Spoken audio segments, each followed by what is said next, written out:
The Academy of Mockery the Morning Sun cast long shadows across the crystal towers of Nexus Military Academy as Maya Chen walked through the courtyard. Her human boots made soft sounds against the polished stone, a stark contrast to the clicking, humming, and scraping noises made by her alien classmates. As the only human student in the Academy's prestigious Strategic Command program, Maya had grown used to standing out. The Academy floated in the void between three star systems, serving as the galaxy's premier military training facility. Students from dozens of species came here to learn the art of interstellar warfare. Maya had earned her place through exceptional test scores and a recommendation from Earth's Defense Council. But today, that achievement felt hollow. Did you hear the news, soft skin? The voice belonged to ZYX, a crystalline Verisian whose body reflected light in rainbow patterns. His species had evolved on a world of living crystal, making them nearly indestructible in combat. Your kind has been banned from all joint military exercises. Maya kept walking, her face calm despite the knot forming in her stomach. She had received the official message from Earth Command 3 hours ago. The Galactic Military Council had voted unanimously to exclude humans from future cooperative operations. Finally, rumbled Croth, a massive Thulon whose armored hide could deflect plasma bolts. No more embarrassment from the primitive species. His thick legs shook the ground as he moved to block Maya's path. Your people can go back to throwing rocks at each other. A crowd began to gather. Students from various species formed a circle around Maya, their alien features displaying amusement, curiosity, or outright disdain. The luminar named Vex floated above them, his energy form pulsing with colors that indicated entertainment among his kind. I wonder what the official reason was, Vex said, his voice like musical chimes. Incompetence? Cowardice? Or simply too weak to keep up with real soldiers? Maya looked up at the floating energy being. Does it matter? The decision has been made. But it does matter, pressed ZYX, his crystalline form shifting to a deeper blue. We want to understand why humans thought they could play with the advanced species in the first place. The crowd grew larger. Even some of the Academy's alien instructors had stopped to watch. Maya could see Professor Zirian, a tall, gray-skinned Nexary with 4 arms, observing from the edge of the courtyard. His species had developed faster than light travel when humans were still discovering fire. My people earned their place in the Galactic Federation, Maya said, quietly. We've contributed to science, exploration, and defense. Contributed what? Krotha's laughter sounded like grinding stone. Your ships are slow, your weapons are primitive, and your tactics are, what's the human word, stupid? Predictable, corrected Vex. Human military doctrine follows patterns established centuries ago. No innovation, no adaptation to modern warfare. Maya felt her patience wearing thin, but she kept her voice steady. If human tactics are so predictable, why were we banned instead of simply defeated in exercises? The question hung in the air for a moment. Several aliens exchanged glances, their expressions showing uncertainty for the first time. Because ZYX said, his crystalline body flickering with annoyance, the military council felt sorry for you. They didn't want to humiliate Earth by showing how outclassed humans really are. Or maybe, suggested a new voice, they were afraid of something else entirely. Professor Zirian stepped into the circle, his 4 arms moving in a gesture that commanded attention. The elderly Nexary had fought in 3 interstellar wars and earned more combat decorations than any other instructor at the Academy. Professor, Vex said, his energy form dimming slightly in respect, we were just discussing the human ban. Surely you can explain why such a limited species was ever included in military exercises. Zirian's large, dark eyes studied each student in turn before settling on Maya. Cadet Chen, are you familiar with the Battle of Kepler Station? Maya nodded slowly. Every human knew that story. It was taught in schools across Earth as an example of heroism and sacrifice. I'm not, ZYX admitted. Should we be? The Battle of Kepler Station took place 4 years ago, Zirian explained. A small human outpost was attacked by the Void Swarm. 37 humans faced over 2,000 enemies. The station had no military value, no strategic importance. Most species would have evacuated. What did the humans do? Asked Croft, his tone suggesting he already knew the answer would be disappointing. They fought, Maya said simply, against 2,000 enemies. Vex's form pulsed with disbelief. That's not courage. That's suicide. Professor Zirian's expression remained neutral. The footage of that battle was classified by the Galactic Military Council. Only the highest-ranking officers have seen it. Why classify a defeat? ZYX asked, unless the humans did something shameful. The battle wasn't classified because it was shameful, Zirian replied. It was classified because it was educational. Maya felt a chill run down her spine.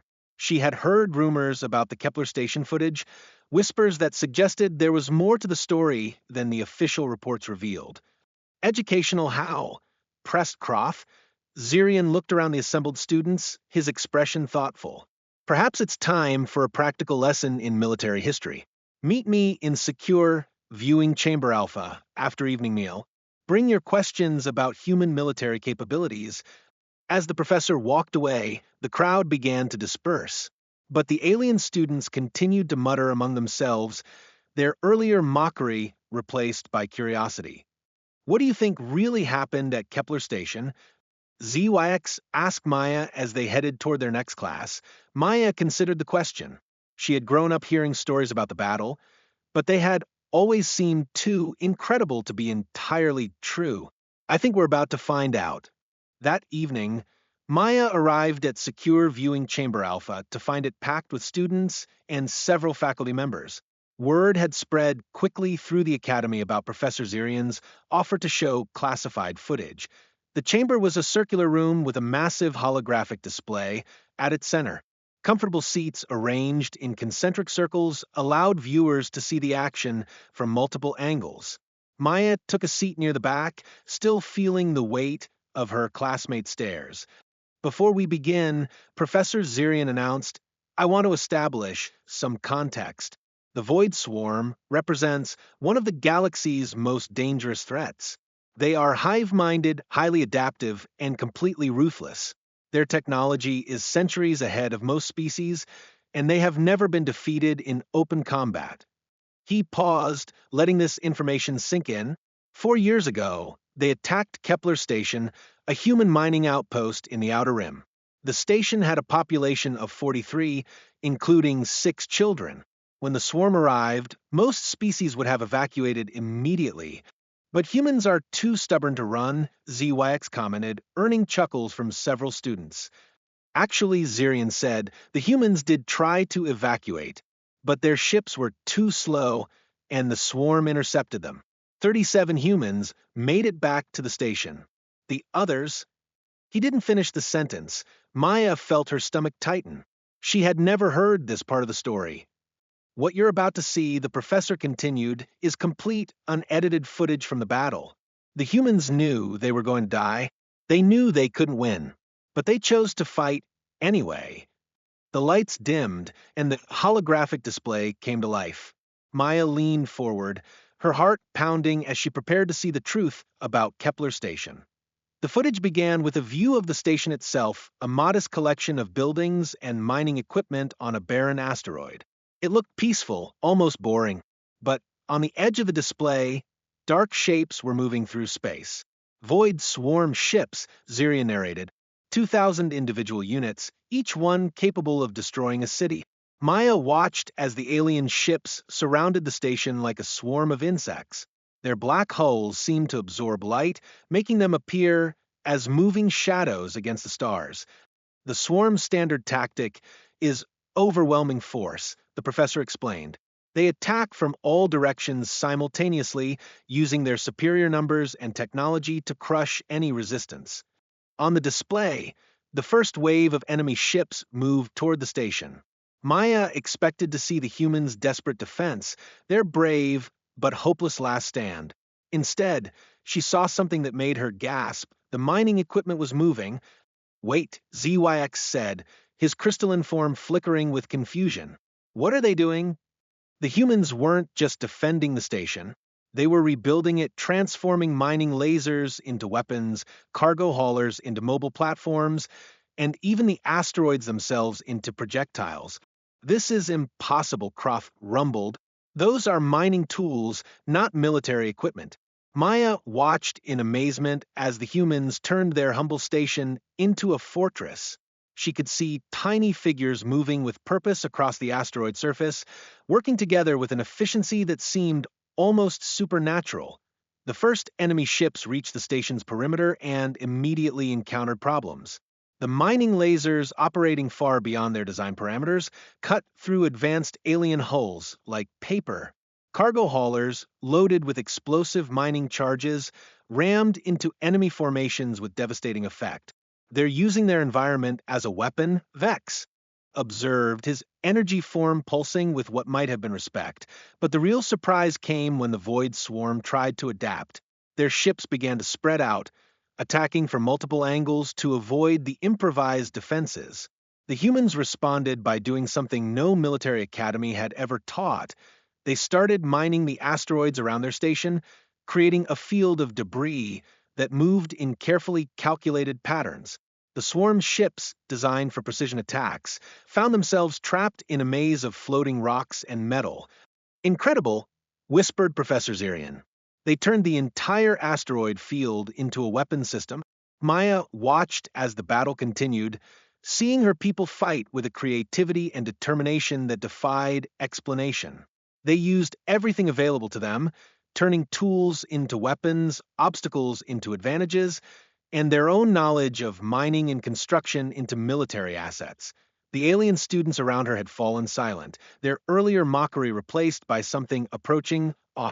Even the faculty members seemed stunned by what they were seeing. That as the footage continued, Maya began to understand why it had been classified. This wasn't just a battle. It was a demonstration of human adaptability that challenged everything the galaxy thought it knew about warfare. The footage revelation, the holographic display, showed the battle entering its third hour. Maya watched in fascination as the human defenders continued to improvise and adapt, turning their mining station into something that resembled a military fortress more than a civilian outpost. Look at their coordination, Professor Zirian pointed out. No formal military training, no standardized equipment, but they're working together like a single organism. On the display, Maya could see the station's commander, a woman named Sarah Torres, according to the identification tags. She wasn't giving orders in the traditional sense. Instead, she was moving from position to position, working alongside her people, while somehow maintaining overall tactical awareness. That's impossible, ZYX said, his crystalline form flickering with disbelief. How can she command the battle while actively fighting? Human military doctrine emphasizes adaptability, Maya explained, surprised by her own voice. Leaders are expected to think on their feet and adjust to changing circumstances. But she's not just adapting, Vex observed. She's creating entirely new tactics in real time. The footage showed Commander Torres organizing her people into small, flexible teams. Each team had a specific role, but they could switch functions instantly based on the battle's needs. Mining specialists became gunners, engineers became tacticians, and even the station's children were helping by monitoring sensors and relaying information. This is highly irregular, rumbled Croft. Military operations require structure, hierarchy, clear chains of command. Human military operations require results, Maya replied. We use whatever structure works. The Void Swarm was clearly struggling with this unconventional approach. Their ships kept trying to establish attack patterns, but the humans refused to follow predictable defensive strategies. When the enemy concentrated their forces, the humans scattered. When the swarm spread out, the defenders regrouped. They're making the swarm react to them, Professor Zirian noted with admiration. Despite being outnumbered 60-1, the humans have seized the initiative. Maya felt a surge of pride as she watched her people fight, but she also felt a growing sense of unease. The footage was too detailed, too complete. Someone had been recording everything, and she was beginning to suspect it wasn't the humans. Professor, she said quietly, who made this recording? Zirian's expression grew somber. Galactic military intelligence. They were monitoring the battle as part of their assessment of human military capabilities. They were watching humans die for research purposes. Maya's voice carried a note of anger that surprised even her. They were watching humans fight, the professor corrected gently. What they saw changed everything. On the display, the battle was reaching a critical point. The Void Swarm had adapted to the humans' initial tactics and was pressing their attack with renewed vigor. Several sections of the station had been destroyed, and the defenders were running low on ammunition and power.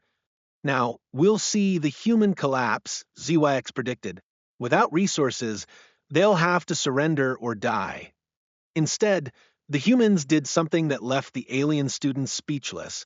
They began to evacuate the station, but not in the way anyone expected. They're not running, Vex said, his energy form pulsing with confusion. What are they doing? Commander Torres was leading her people into the mining tunnels beneath the station. But they weren't hiding. They were rigging to process what they had seen. But Maya remained in her seat, staring at the now empty holographic display. Cadet Chun, Professor Zirian said as he approached her, how do you feel about what you've seen? Maya thought about the question. Proud, she said finally, and sad, and worried about what this means for human-alien relations. The footage answers a lot of questions, the professor said, but it raises others. How do we integrate a species that fights like humans into a galactic military structure designed for predictable tactics? Maybe you don't, Maya suggested. Maybe humans are better suited for independent operations. Perhaps, Zirian agreed, but the galaxy needs human capabilities. The Void Swarm is still out there, and they're not the only threat we face. As Maya left the viewing chamber, she realized that everything had changed. The mockery was gone, replaced by a complex mixture of respect and wariness. Her classmates now understood that humans weren't weak or primitive. They were something else entirely, something that couldn't be easily categorized or controlled. Understanding and respect the next morning brought an unusual silence to the Academy's corridors. Maya walked through hallways that had once buzzed with alien chatter and the sounds of various species going about their daily routines. Now, conversation stopped when she passed, and alien eyes followed her with expressions she couldn't quite interpret. She found her usual table in the dining hall empty, a small island of isolation in the bustling room. Maya had grown accustomed to eating alone, but today felt different. Today, the solitude seemed respectful rather than dismissive. May I join you? The voice belonged to ZYX, whose crystalline form had shifted to a subdued blue-green pattern Maya had never seen before. Maya gestured to the empty seat across from her. Of course. The Verisian sat carefully, his movements more deliberate than usual. I owe you an apology, he said without preamble. We all do. You didn't know, Maya replied simply. The footage was classified for a reason, but we should have known better than to judge an entire species based on assumptions, ZYX continued. We saw humans as primitive because your technology is different from ours. We saw you as weak because your bodies are fragile. We were wrong. Other students had begun to gather around their table. Krotha's heavy footsteps announced his arrival, followed by Vex's gentle floating approach. Even some of the younger cadets from other species had come to listen. The question now, Kroth said as he settled his massive frame into a reinforced chair, is what do we do with this knowledge? What do you mean? Maya asked. The ban on human military participation, Vex explained, his energy form pulsing with thoughtful colors. It's based on the assumption that human tactics are dangerous to allied forces. But is isolation the answer? Maya considered the question. I think the military council was right to be cautious. Human tactics can be unpredictable, even to other humans. In a joint operation, that unpredictability could cause more harm than good. But surely there are situations where human capabilities would be valuable, ZYX suggested. Desperate situations where conventional tactics have failed. Like Kepler Station, Kroth rumbled. No other species would have attempted what Commander Torres did. They would have evacuated or surrendered, and the Void Swarm would have taken the station intact. Vex added, they would have used it as a base for further attacks. Maya felt a warmth in her chest at her classmates' understanding. That's exactly right. Humans don't think in terms of acceptable losses or strategic retreats. We think in terms of how to win, regardless of the cost. But that's also what makes you dangerous, observed a new voice. Professor Zirian had approached their table, his four arms carrying a datapad covered in official-looking documents. The military council's decision wasn't made lightly. Professor, Maya said, rising slightly in her seat, I've been thinking about what you said yesterday, about the galaxy needing human capabilities. And what conclusions have you reached? Maybe the problem isn't human tactics, Maya said slowly. Maybe it's how we try to integrate humans into existing military structures. What if humans operated independently as specialists called in for specific situations? The professor's large eyes studied her thoughtfully. Elaborate. Look at Kepler Station, Maya continued. 37 humans with mining equipment held off a fleet that conventional forces couldn't have stopped. But they weren't part of a larger military operation. They were free to improvise, to use their instincts and creativity. You're suggesting humans should operate as a separate force, ZYX said, his crystalline form flickering with interest. Not separate, Maya corrected. Specialized. Like how the Nexari provide strategic planning and the Thulon provide heavy assault capabilities. Humans could provide unconventional solutions. Professor Zirian's expression grew more animated. Asymmetric warfare specialists, crisis response teams, forces capable of operating in situations where conventional tactics have failed. Exactly, Maya said. Instead of trying to make humans fit into existing military doctrine, create new doctrine that takes advantage of human capabilities. But how do you coordinate such forces with traditional military units? Croth asked. The whole point of joint operations is unified command and control. You don't coordinate them, Vex said suddenly, his energy form brightening with understanding. You point them at the problem and let them solve it their way. That's incredibly risky, Professor Zirian pointed out. Human forces operating with complete autonomy could cause diplomatic incidents or strategic complications. They could also save lives, Maya countered. How many other Kepler stations have been lost because no one was willing to take desperate measures? The conversation was interrupted by the arrival of Dean Corlin, the Academy's headmaster. The ancient Nexary's presence immediately commanded attention from everyone in the dining hall. Cadet Chun, the dean said, his voice carrying the weight of authority. Professor Zirian, I need to speak with you both. Now. Maya exchanged glances with her classmates before following the dean and Professor Zirian out of the dining hall. They walked in silence through the academy's corridors until they reached the dean's office, a circular chamber with windows offering a view of the 3 star systems the academy orbited. Cadet Chun, Dean Corlin began, settling into his chair with the careful movements of someone who had lived through many wars.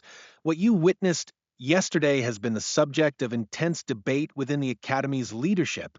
Sir, Maya said, unsure where this conversation was heading.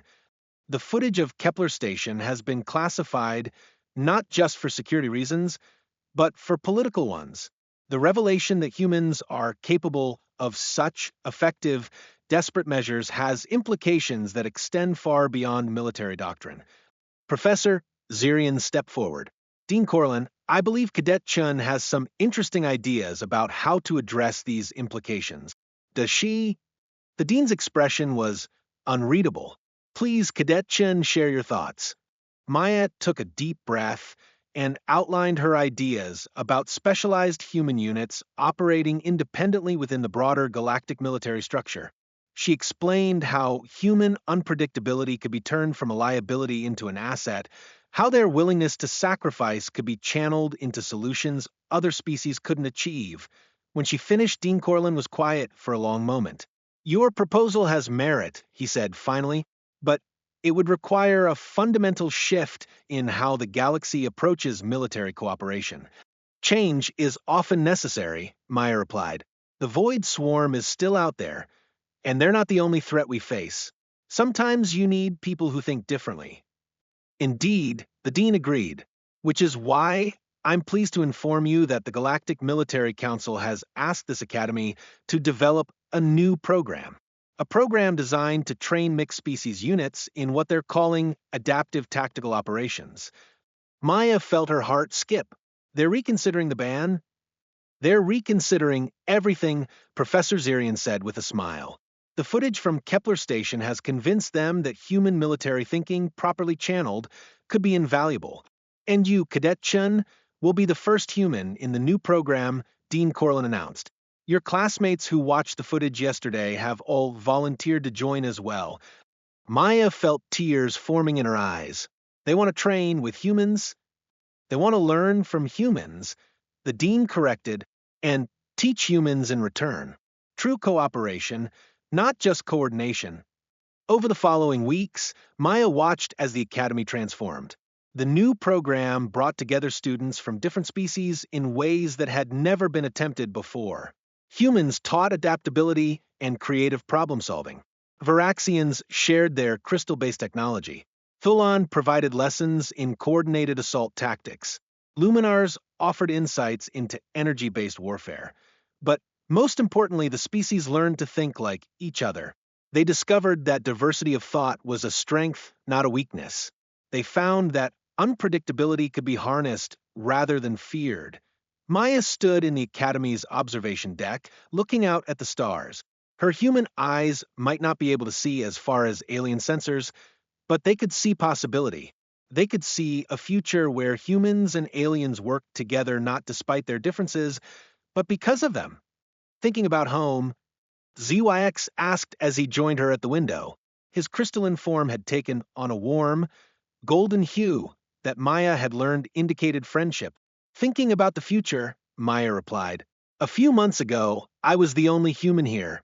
Now, we have 12 human cadets in the program, with more arriving next month. And thinking about the past, Croft added as he approached with his characteristic heavy footsteps. About Commander Torres and her crew. They'd be proud, Vex said, his energy form pulsing with gentle light. They died to show the galaxy that humans don't give up. Now, their sacrifice is bringing species together instead of driving them apart. Maya nodded, feeling the weight of that legacy. The footage showed what humans can do when we're desperate. But I think this program will show what we can do when we're hopeful. Professor Zirian joined them at the window, his 4 arms carrying data pads filled with training schedules and program updates. The first mixed species unit graduates next month, he announced. They'll be assigned to patrol the outer rim where void swarm activity has been increasing. Are they ready? Maya asked. They're different, the professor replied. And in this galaxy, different is exactly what we need. As the group stood together, looking out at the stars, Maya reflected on how much had changed. The mockery was gone, replaced by mutual respect and understanding. The fear was gone, replaced by cooperation and shared purpose. Humans were still banned from traditional military exercises, but they were no longer banned from the galaxy's military future. They were helping to shape it. The Battle of Kepler Station had shown what humans could do when they stood alone. Now Maya thought it was time to show what they could do when they stood together. The end